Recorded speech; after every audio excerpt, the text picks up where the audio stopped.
پیارے نبی ارشاد فرماتے ہیں کہ چھٹے آسمان پر حضرت موسیٰ علیہ السلام سے ملاقات ہو گئی. موسیٰ علیہ السلام نے پوچھا کیا معاملہ ہوا؟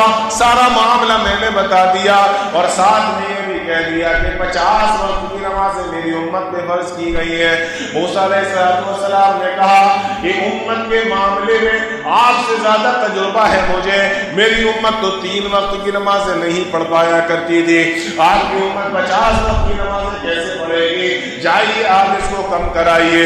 حدیثوں کے اندر الگ الگ طریقے کے الفاظ ہیں. ایک حدیث کے اندر آیا کہ آپ گئے کم کرانے کے لیے تو 5 وقت کی نمازیں کم کر دی گئی, اور ایک حدیث کے اندر آیا کہ 10 وقت کی کم کر دی گئی, اور ایک حدیث کے اندر آیا کہ پہلے 10 کی گئی, پھر 10 کی گئی, پھر 10 کی گئی, 4 مرتبہ 10 کر کے 40 گھٹا دی گئی, اور آخر میں جب آپ پہنچے تو 5 کم کر دی گئی.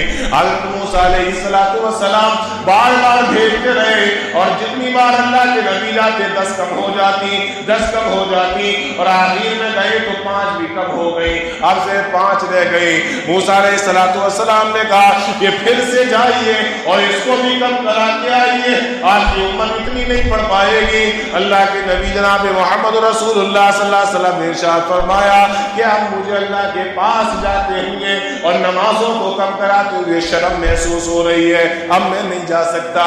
آسمان سے آواز آئی لا تبدیل لکلمات اللہ, اے نبی ہمارے قانون بدلا نہیں کرتے, ہمارے اصول بدلا نہیں کرتے ہیں. آپ کی امت اگر 5 وقت کی نماز دنیا کے اندر پڑھ لے گی, اللہ ارشاد فرماتا ہے اللہ نے اعلان کر دیا کہ 5 وقت کی نماز پڑھنے کی وجہ سے میں ان کو 50 وقت کی نماز پڑھنے کا ثواب عطا فرماؤں گا.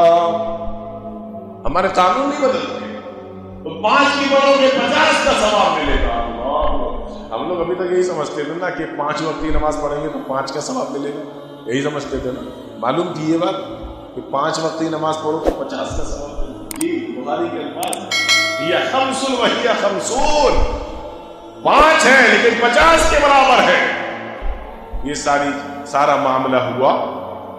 اللہ کے نبی جناب محمد رسول اللہ صلی اللہ علیہ وسلم ارشاد فرماتے ہیں کہ میں وہاں سے آ رہا تھا, آسمان سے آواز آئی جبریل ارے مسجد اقصی میں تو تم نے ان کو دودھ پلایا تھا, ابھی یہاں کچھ کھلایا پلایا ہے کہ نہیں؟ اللہ کیا کھلاؤ؟ جاؤ کچھ لے کر کچھ پینے کی چیز لو. جبریل امین گئے, پھر سے وہی 3 برتن لے آئے, ایک میں دودھ رکھا ہے, ایک میں شہد رکھا ہے, ایک میں شراب رکھی ہے. اللہ کے نبی جو چاہے پیارے نبی نے پھر سے دودھ کو اٹھایا اور پی لیا. یہ مہمان نوازی ہو رہی ہے. اور دودھ جو ہے نا وہ کھانے کے بھی کام آتا ہے, پینے کے بھی کام آتا ہے. دودھ ایک غذا ہے, آپ اس کو پی لو تو آپ کا پیٹ بھر جائے گا جیسے کھانا کھانے سے بھرتا ہے, اور آپ اس کو پی لو تو آپ کی پیاس بجھ جائے گی جیسے پانی پینے سے بجھتی ہے. یہ دونوں کام کرتا ہے دودھ, جی دونوں کام کرتا ہے دودھ, کھانے کا بھی پینے کا بھی. تو پیارے نبی نے دونوں مرتبہ دودھ لیا.